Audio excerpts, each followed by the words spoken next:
Olá, eu sou o Fernando. Eu sou a Renata. E você está no canal do Casal Giramundo. E hoje a gente vai responder uma pergunta que os nossos seguidores têm nos feito. Vale a pena fazer um safari na África do Sul? É exatamente isso. Então, vale a pena? Pois é. Vamos contar um pouco sobre como foi a nossa experiência. Até o final do vídeo a gente fala qual a nossa avaliação desse passeio. A gente foi fazer Bom, você tem... A primeira questão é escolher onde você quer fazer esse safari. A África do Sul tem vários parques, tanto mais ao norte do país como ao sul do país. E nós escolhemos fazer o nosso safari no Kruger Park, que é o parque mais famoso para safaris na África do Sul e também o maior deles. Depois de escolher o Kruger Park, você tem que escolher se você quer ir no parque mesmo ou nas reservas privadas. Existe como se fosse assim, uma grande área do Kruger Park e algumas dessas áreas são cedidas para empreendimentos privados, que são essas reservas que se transformam em hotéis com bastante infraestrutura. Dentro dessas reservas, você pode fazer passeios em carros abertos. Você é levado por um guia e por um tracker, que é aquele cara que vai procurar os bichos para você. Ou você pode ficar em hotéis fora da região do parque e aí fazer um passeio dentro do parque, que é o Kruger Park mesmo. Dentro desse lugar, você não pode fazer com o carro aberto, você tem que fazer com os vidros fechados. É um parque muito maior, você também pode contratar um passeio ou você pode ir com o seu próprio carro. Nós preferimos fazer a reserva privada, que aí você já tá com um passeio incluso e é ali dentro mesmo. E também a gente tinha lido que era uma experiência bacana, essa coisa do carro ser aberto. E a possibilidade, existia uma facilidade, digamos assim, um pouco maior de encontrar os Big Fives, que são os bichos mais procurados, que são os leões, búfalos, rinocerontes, hipopótamos e leopardos. Então, existia uma possibilidade maior, por isso a gente preferiu ficar dentro das reservas privadas. Normalmente, as reservas privadas já têm todas as refeições inclusas, então é um grande resort, e por conta disso elas também são um pouco mais caras. Então, quando você busca fazer um passeio com menos recursos, é preferível que você se hospede fora e contrate um passeio, ou então vá com seu próprio carro. Exato. Definido o nosso hotel, que foi o Kapama River Lodge, vinha a decisão de ir de avião ou ir de carro. E os aviões disponíveis para fazer esse trajeto de Joanesburgo, né? Joanesburgo. Até a reserva, não são aviões muito grandes, né? São bimotores ou monomotores, são aviões turbo-hélice, o que não é exatamente o meio de transporte que mais me agrada. Que mais me deixa seguro. Eu preferia ter ido de avião, eu achava mais rápido, a gente acaba que perde um dia nesse indo de carro, né? Entre alugar o carro, etc. Fazer a estrada, são umas 6 horas de viagem mais ou menos, né? Você meio que perde o dia. Mas pra mim, a despeito do fato de ter que dirigir a mão inglesa, né? Do lado direito, não é algo que eu tenha também muita... Foi a primeira vez, depois para o meu medo, para o meu pânico, foi a primeira vez. Mas lá foi a primeira vez. Então, não, já o Fernando ia caindo, assim. Expectativa, uma certa preocupação com isso, mas uma preocupação muito menor do que pegar um aviãozinho daquele e encarar esse trajeto, embora seja um trajeto pequeno. E além disso, antes da gente ir, a gente também fez várias pesquisas e a gente tinha lido em alguns sites que algumas partes da estrada eram perigosas. Então a gente foi com um certo receio, que não se comprovou, porque a gente achou bastante tranquilo. Agora, uma dica que a gente leu e que a gente foi super importante foi a questão do GPS, né? Que lá muitos lugares não pegam internet.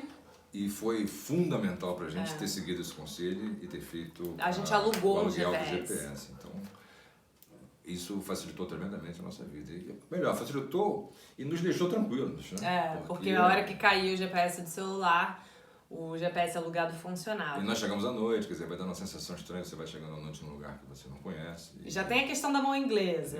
Aí a gente já tinha essa coisa assim meio insegura de pensar que a estrada pudesse ser perigosa. A estrada não chega a ser perigosa, mas a gente tem que falar que a gente enfrentou lá um um monte de buracos, né? Mas nós fomos avisados, porque havia placas indicando isso, né? Cuidado, existem potholes. Cuidado, tem buracos na pista que a gente não consertou. Então é você que tem que tomar cuidado e se proteger. E a gente também tinha lido uma vez de um grupo que teve o carro, o pneu furou e foram sei lá quantas horas para chegar uma ajuda. Então a gente tomou bastante cuidado para que isso não acontecesse com a gente. Existe também uma recomendação de não se comer em restaurante na estrada, evitar. Né? A gente comeu e gostamos foi muito. ótimo. Mas em função desse medo, a Renata resolveu fazer umas compras enquanto eu alugava o carro e ela sumiu por aproximadamente meia hora. E eu já estava preocupado quando avistei ela subindo a escada rolante com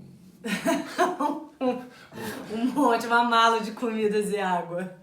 Fomos equipados para Não, eu fiquei com medo de acontecer. Um ano sem precisar comprar alimentos. Não, mas eu fiquei realmente com medo. A gente tinha lido essas pessoas dizendo isso, outros blogs e tal. E aí eu resolvi me precaver, então acabei levando bastante água, bastante comida pro caso da gente se perder ou da gente precisar de algum apoio e esse apoio demorar a chegar. Mas nada disso aconteceu, achamos a estrada tranquila, os restaurantes bons, assim, na ida paramos até numa rede e banheiro e tudo, e relativamente movimentados também, então foi bem tranquilo. E depois, assim, porque eu no início queria muito ir de avião, mas como o Fernando não queria, acabei concordando com ele, e no final até achei interessante, porque você passa por uns povoados, assim, que te lembram os filmes que se passam na África do Sul. Bom, chegamos lá, já era noite, então foi só o tempo da gente jantar, né, e dormir. Você dorme relativamente cedo, porque o primeiro Game Drive começa de madrugada, são as horas mais fáceis de encontrar os bichos na mata. É bem cedo, pela manhã, tipo 5 e pouco da manhã, e no final da tarde. Então fomos dormir, no outro dia acordamos 4 e pouco da manhã, a gente toma um pequeno café e vai pro primeiro Game Drive. O carro tem... O carro sai o quê? Sai mais de 5 horas, 5 minutos. Por aí. E aí o carro tem outros turistas também. Você até tem a opção de contratar um passeio privado, se você quiser, mas isso é um valor à parte. Então saímos no nosso carro para o nosso primeiro Game Drive. Aí você começa vendo muito... Os bichinhos, aqueles bichinhos mais comuns, né? Aquele do Rei Leão, o Pumba. O Pumba, tem um monte. Tem zebra e tal. Vai vendo os bichos mais... Os bichinhos assim...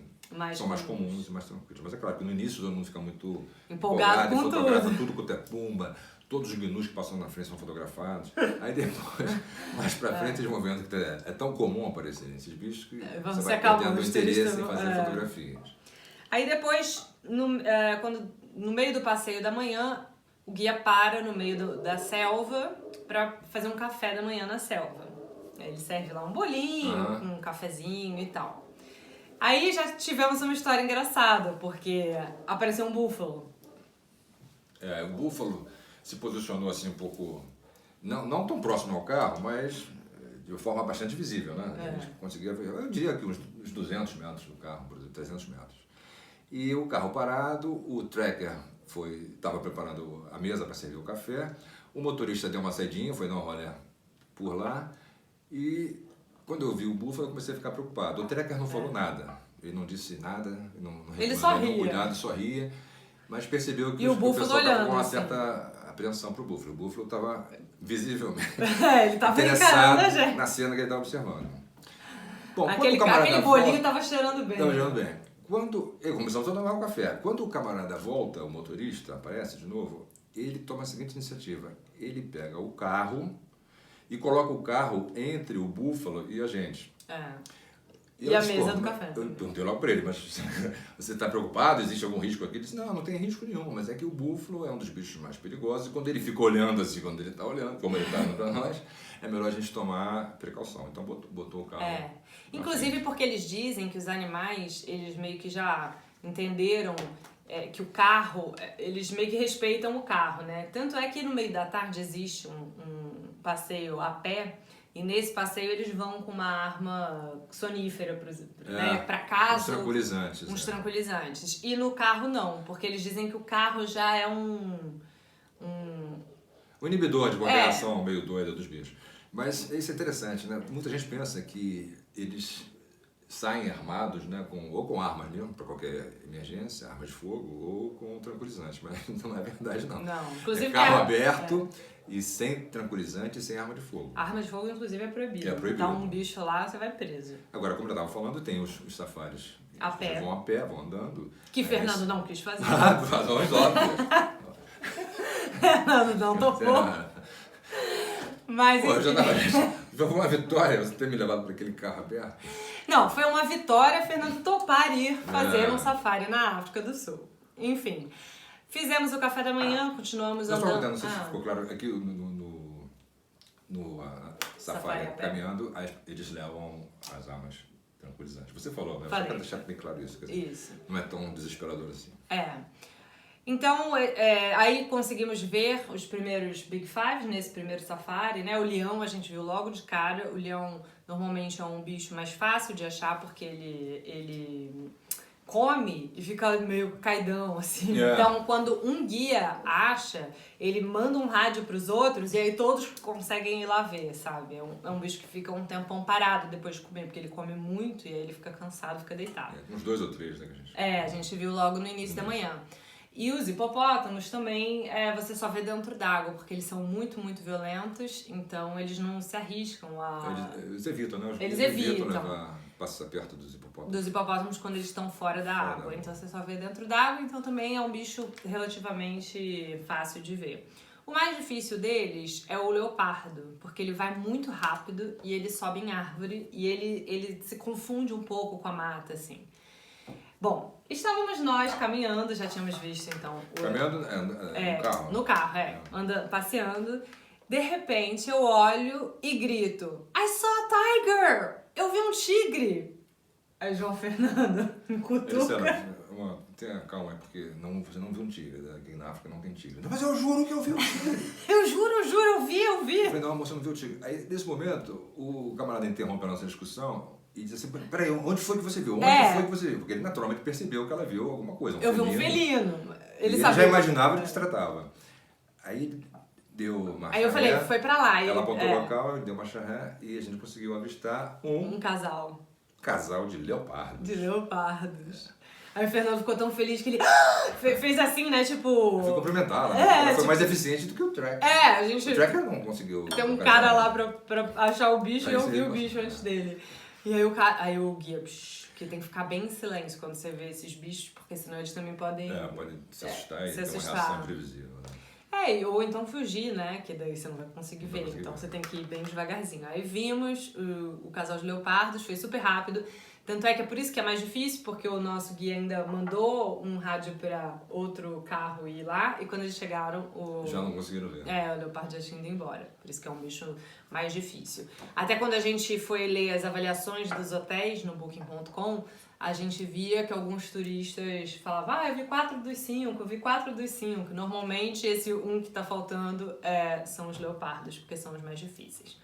Bom, aí fizemos esse primeiro game drive, que foi bacana, que tivemos essa experiência de já ver o leopardo, vimos o leão e os hipopótamos. Ficou faltando então o rinoceronte e o búfalo a gente também já tinha visto, só ficou faltando o rinoceronte. Mas aí à tarde a gente foi para um segundo game drive. Eu não estava querendo muito ir porque eu achei que a gente já tinha visto o suficiente. Para mim já tinha dado de safari, tudo tranquilo. Faltou só tinha faltado o quê? Um bicho, né? O rinoceronte. O rinoceronte, a gente não tinha visto. Mas para mim, me dei por satisfeito, mas minha parceira... Gente, a pessoa... Olha, vou falar pra vocês. Tem uma galera que fica lá um mês fazendo todos os dias. Os caras vão todos os dias, cara. Eles trocam de hotel, eles acampam. Aliás, a África do Sul tem uma super estrutura pra quem gosta de acampar. Porque pra nós brasileiros é um turismo relativamente novo, né? Os brasileiros estão indo agora pra África do Sul. Agora eu digo 10 anos, sei lá. Mas, assim, a África do Sul já é um destino de europeus há muitos e muitos anos. Assim, até por conta da colonização e tal, os ingleses, os holandeses. Então, já é um turismo que eles fazem há muito tempo. Então, assim, a África do Sul tem uma estrutura muito boa para o turismo e principalmente para esse tipo de turismo, né? Enfim, as pessoas fazem milhares de game drives. Fernando não queria fazer o segundo. Eu falei, não, a gente vai fazer. Vamos lá, e fomos. Aí vimos alguns bichos repetidos, obviamente. E aí vimos o rinoceronte.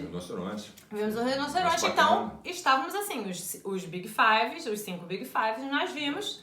Pra Fernando mim tava tudo tranquilo. Eu falei, pô, dia começou a ficar... Agora o que me espera? O jantarzinho no hotel. A parte preferida dele. Sul-africano, que é o melhor momento pra mim. Quando de repente o tracker faz a seguinte observação: pessoal, temos uma surpresa pra vocês. Aí eu faço como? Aí ela, uma surpresa. E ele assim, que surpresa. Que surpresa. Não, antes, quem topa adiar o jantar aí por meia hora pra ir num lugar pra gente ver um negócio muito bacana? Aí Fernando já tava querendo dizer que não topava. Aí eu já queria dizer que não topava. Aí eu começo a cutucar ele. Aí ela, a gente vai topar. A gente vai topar. E eu percebi também que os demais participantes do todos queriam. passeio, todos queriam. Fernando foi voz vencida. O problema aqui, especialmente, é um problema com ela aqui, né? Mas seria a maior de todas. E escutar até hoje, eu reclamando. Mas enfim, aí aceitamos. E o guia disse que não ia falar, que era surpresa. Exatamente, que ele não ia contar nada antes. Nada do que era que a gente ia ver. Aí ele sai, pá, e dirige. E nisso, o dia começa a escurecer. E um detalhe. Quando eu fui lá fazer a pesquisa dos hotéis e tal, que eu sou viciada em ler tudo que é avaliação, eu tinha lido uma avaliação de um turista que tinha ficado nesse hotel que a gente escolheu ficar e que o carro quebrou no meio do passeio. E que demoraram 2 horas pra fazer o resgate dos turistas. E você falou com a recepcionista? No dia que a gente chegou, eu já falei, eu li isso, eu quero saber como é que estão esses carros, eu quero saber como é que tá a manutenção, quanto tempo vocês demoram pra resgatar a gente, eu não sei o quê. E eu queria que desse tudo certo, né? Principalmente por ele que nem ao safari queria ir. Então, eu queria que, tudo desse certo. Então, ok, mas a gente ficou com aquilo na cabeça, né? De, gente, já pensou se esse carro quebra? A gente tá no meio da floresta e esse carro, no meio da selva e esse carro todo aberto e rodeado de bicho. Enfim, o guia foi indo. Nisso, noite caiu, totalmente escuro. A gente só conseguia ver pelo farol aceso. Aí ele sai da estrada. Porque você tem, uma estradinha que acho que eles meio que vão construindo de tanto passar, né? Ele sai da estrada. Em direção ao mato, vem pro mato. E vai desviando das árvores. E o carro meio que atola e volta. E não sei o que, vai pra frente, vai pra trás. E eu só pensava assim, esse carro pode atolar também. Além de quebrar, ele pode atolar. Porque isso é muita lama e tal. De repente, encontramos. Qual era a surpresa, né? A surpresa. 4 leoas, né? Sendo que nós avistamos primeiro 3. Aliás, talvez tenha sido 5. A gente tenha avistado do nosso lado direito. Várias leoas. Algumas leoas, né? E ele continuou indo. E a minha expectativa é que ele fosse fazer a manobra e colocar a frente do carro apontada para a estrada de onde nós saímos. Da onde nós saímos para o mato. E deixasse o carro ligado e para a gente observar os bichos e, enfim, tirar fotografias e vazar. Enfim, ele simplesmente deixou o carro apontado para o mato. Na frente do carro tinha uma árvore. Uma árvore. Do lado esquerdo ele mostrou pra gente uma leoa. Que estava comendo. Jantando. Um animal já na carcaça. A carcaça. E que o guia nos disse que era uma zebra. E simplesmente desligou o motor do carro. Desligou o carro. E começou a falar da beleza da vida selvagem. Aí assim, a gente aqui com o carro aqui do nosso lado esquerdo, a leoa comendo e do nosso lado direito, 4 leoas deitadas. Aí a gente começou a ficar um pouco tenso. E assim, a gente não tava tenso com a leoa que tava jantando, porque ela já estava jantando. A gente tava tenso com as outras que estavam deitadas, não pelo fato delas quererem comer, porque os bichos, eles não têm esse hábito, digamos, de comer humanos. De atacar também. De atacar, mas eles atacam por medo. Então, sei lá, se você faz um movimento bruto, alguma coisa assim, dele atacar. O guia começou a contar histórias de bichos que atacaram turistas. Porque assim, isso foi outra coisa. Especificamente lioas. Lioas. Porque antes da gente ir, você quando vai fazer um safari, você fica meio pesquisando no YouTube, em outros sites, pra ver tipos de acidentes que aconteceram em safari. E aí você vê essas histórias de gente que realmente morreu assassinada por um bicho. Existem essas histórias, né? Previsíveis. Que são muito pequenos em relação à quantidade de pessoas que vão lá. E normalmente esses acidentes estão ligados a pessoas que não seguem as regras de segurança. Mas quem é que vai me dizer que a pessoa que está no meu carro vai seguir? Por exemplo, você não pode falar alto e você não pode levantar. Como é que eu tenho a garantia de que o turista da frente não é um maluco que vai levantar pra fazer uma foto? Às vezes nem por maldade, se empolga. Se empolga, exatamente. Bom, enfim, ele... vai registrar os franceses, né, e o pessoal da frente fotografando, filmando, era um tal de clique. Não, 1000 fotos. Tipo assim, nós fizemos nossa foto, fizemos nossos filmes, né? E eu falei, pô, tá bom, será que esses caras não vão parar de fazer fotografia? Aí eu fui começando a ficar nervoso. E ela, que é muito tranquila, começou também a ficar Não, eu começo a ver Fernanda assim, ó, mexe a perna. Daqui a pouco mexe as duas pernas. Falei, meu Deus. Não, você ficou com medo. Você também ficou. Não, eu fiquei. Eu acho que talvez se eu estivesse sozinha eu ia segurar minha onda, assim. Mas como eu vi que ele já tava meio incomodado... Ele já tava incomodado, assim, do jantar tá atrasado, da gente tá no meio da selva, o carro desligado, tudo escuro. A gente só conseguia ver onde o farol tava apontando. Então as leoas que estavam do lado de cá, a gente não conseguia ver. Eu imaginava, ele tem que fazer a manobra ainda. Será que ele vai passar por esse mesmo caminho aqui que nós estamos? Eu vou ter que contornar essa leoa que tá comendo e passar pelas outras leoas? Aí eu pensava, e se esse carro quebrar? Esse carro quebrar? Tipo assim, quebrou o carro, faz o quê? Enfim, e não tinha outro tracker lá, né? Porque ele fez uma coisa que, tipo, foi além. Tanto que quando a gente voltou pro hotel, nosso carro foi o último. Já tava todo mundo jantando. Enfim, aí eu... Só que qual que foi o meu defeito? Ao invés de eu demonstrar pra ele que eu estava em pânico, eu demonstrei como se fosse uma certa impaciência. Porque eu falei assim, a gente pode ir embora? Tipo, eu levantei a mão, a gente pode ir embora? E aí ele, assim, ficou uma pergunta meio... Ai, tô de saco cheio de ver. E não era tô de saco cheio, é tipo, eu tô ficando com muito medo, eu quero ir embora, porque eu não aguento mais ficar ao redor dessas leoas. Aí ele falou assim, tem que ter votação. Tem que perguntar aos outros participantes. Aos outros turistas, Aí Renata, numa forma assim, pouco convincente, quase que... muito persuasiva e quase positiva. Não, falou pro casal de você trás. que não gosta, Fernando detesta que eu seja mega comunicativa com outros turistas, porque eu sempre vou puxando assunto, perguntando onde perguntando 1000 coisas, jornalista, né? E ele é um cara que, antes eu sempre viajava no meio, agora eu sempre viajo no avião, eu viajo na janela, que ele fala que eu puxo assunto com todo mundo. Mas nesse dia funcionou, porque eu tinha já puxado o assunto com os franceses. E aí, eu acho que eles ficaram sem graças de dizer que eles não queriam... Ela virou pro casal e falou assim... A gente pode ir, você concorda com a gente? Aí ele, concorda que a gente pode ir, não concorda? Claro, aí eles ficaram sem graça de dizer que aí não. Aí os caras da frente também concordaram. Aí a gente foi embora. Aí quando a gente voltou, são os salvos que o Fernando foi tomar Não, só registrando um detalhe. Na saída, ele fez a volta. Primeiro botou o carro para funcionar, falei, pô, pelo menos funcionou. Aí ele faz a manobra e quando ele está voltando, ele chega para todos eles assim, todo mundo para o lado direito. Nós íamos passar com as leoas que estavam repousando ao nosso lado esquerdo.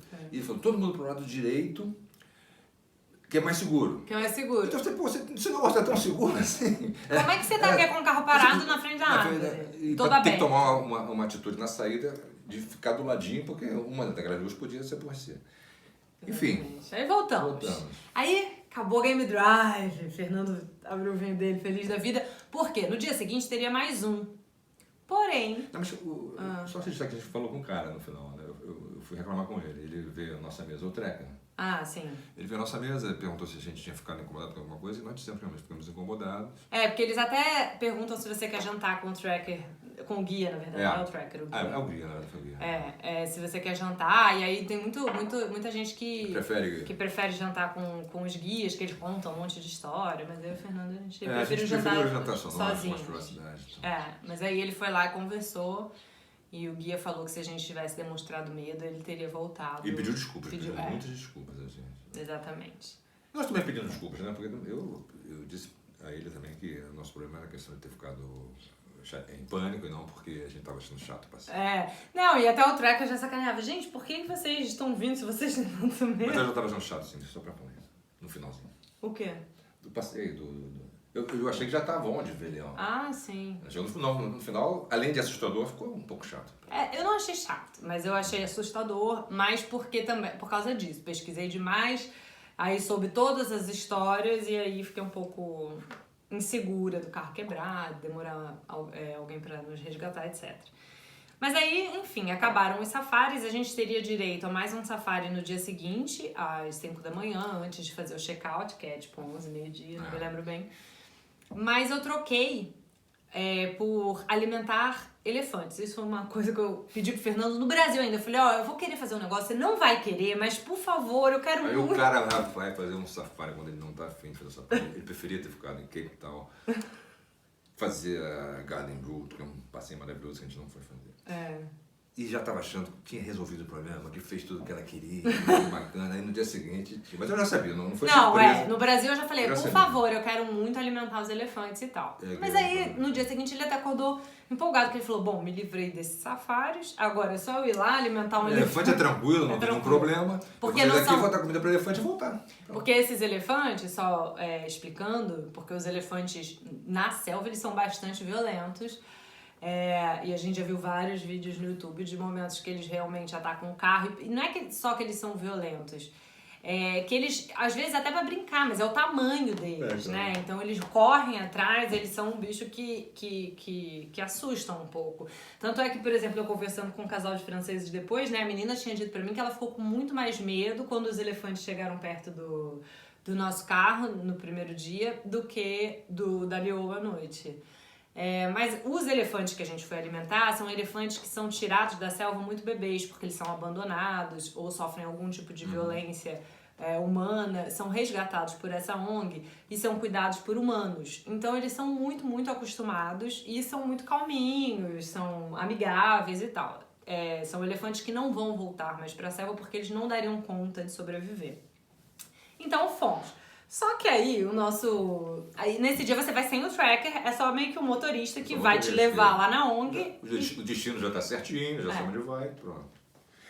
Aí no meio ele recebe um rádio do local, onde a gente estava indo, para onde a gente estava indo. Jabulani, eu acho, que era o nome da reserva. tipo da ONG. Que era o nome de um dos elefantes. Que era o nome do primeiro elefante. E recebeu um aviso de que ele deveria reter um pouco a gente lá, ir mais devagar, porque os elefantes não estavam prontos ainda.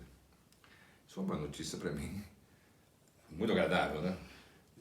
Fernando já começa de novo a perninha. Vamos ter que ficar dando um rolezinho aqui na selva até os elefantes ficarem prontos. Aí o que ele faz para tentar nos agradar, para tentar fazer com que esse tempo de espera nosso fosse agradável? O que ele faz para isso? Ele começa a sair à procura de rinocerontes, porque ele sabia que havia rinocerontes ali perto. Aí ele para o carro, encontra 2 rinocerontes, para o carro, e a gente só foi descobrir depois que o rinoceronte tem uma visão meio ruim. Ele só enxerga, acho que a 5 metros de distância, poucos metros.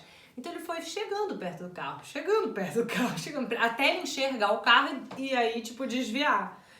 E aí eu falei, mas, senhor, não é perigoso? Tipo, liga o carro, né, pra gente ficar com o carro, porque ele também desligou o carro. Desligou o carro também. Aí ele, não, esse rinoceronte é bem tranquilo, aquele lá é que é perigoso. Aí a gente viu que ele tava com o chifre meio cortado. Aí a gente, mas por quê? Porque ele... Já tá com um carro aqui. Tá com um carro. Aí eu, com turista? Ele, com turista. Eu, que ótimo. Um pouquinho antes disso, que ele tá narrando, eu tinha dito a ele que eu não queria, mas... Eu falei, amigo, eu já fiz o safari ontem, nós viemos aqui para ir... Fernando já o estraga a passeio dos outros. Ele disse, eu não quero, já tô resolvido o safari.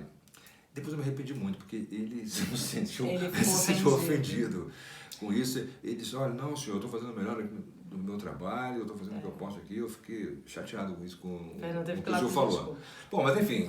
Espero que vocês não encontrem um cara que não gosta de safari no safari de vocês. Pô, o safari já tinha acontecido, eu queria ver eu queria terminar a minha missão. Tipo, sou um bom marido, completei. Próxima. E aí, Enfim, aí a gente viu os rinocerontes, fomos pra lá alimentar os elefantes. Fernando não quis, ele, não, eu vou bater foto. Não quis alimentar elefantes, só o máximo que ele fez foi ficar do lado do elefante. Não, tirei uma foto com você do lado dele assim. Era Sebaco e também tinha um outro. Sebaco, Acho que era. Jabulani, Sebaco, mais um. Tinham 3, eles já elefantes bem calmos, né? Tinha um deles que era meio redia, era meio redio. Foi tranquilo.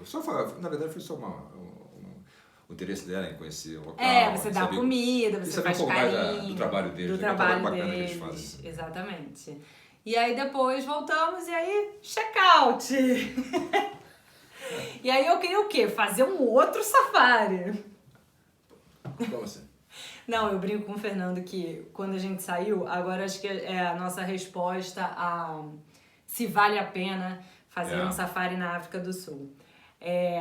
Pra mim valeu super a pena, super. Foi, acho que, uma das viagens mais incríveis que eu já fiz na minha vida. E olha que já viajamos bastante. E eu, com certeza, adoraria voltar e adoraria fazer safari em outros países da África, que também já estão especializados nesse tipo de turismo. Achei que foi uma experiência incrível. Eu concordo com ela também nisso. Eu não abro mão de ter vivido isso. Foi uma experiência maravilhosa, uma história que a gente vai guardar para sempre. Então, eu não tenho dúvida que vale a pena e de que eu gostei muito. Agora, em hipótese, eu quero fazer de novo um safari. Para mim já está resolvido, já sei como funciona a coisa, não preciso estar vendo outros bichos. Essa é a diferença nossa. Mas respondendo a pergunta, acho que tanto você quanto eu achamos que vale a pena. Que vale a pena fazer um safari na África do Sul, pelo menos que é o que a gente conhece, né? Exatamente. É isso, vou colocar aqui embaixo o nosso site, www.casalgiramundo.com.br. Lá a gente tem guias não só do safari na África do Sul, como também de Cape Town e Stellenbosch, que é uma região vinícola muito bacana de lá, com várias dicas. E se inscreve no nosso canal, né? Curte esse vídeo e dá uma olhadinha no nosso vídeo, com a musiquinha que nós fizemos, né, amor? Sim! Nós temos uma musiquinha que nós fizemos relatando mais ou menos tudo isso que a gente relatou aqui sobre a África do Sul. Eu vou colocar aqui embaixo também. Tá bem legal, também. vocês vão gostar.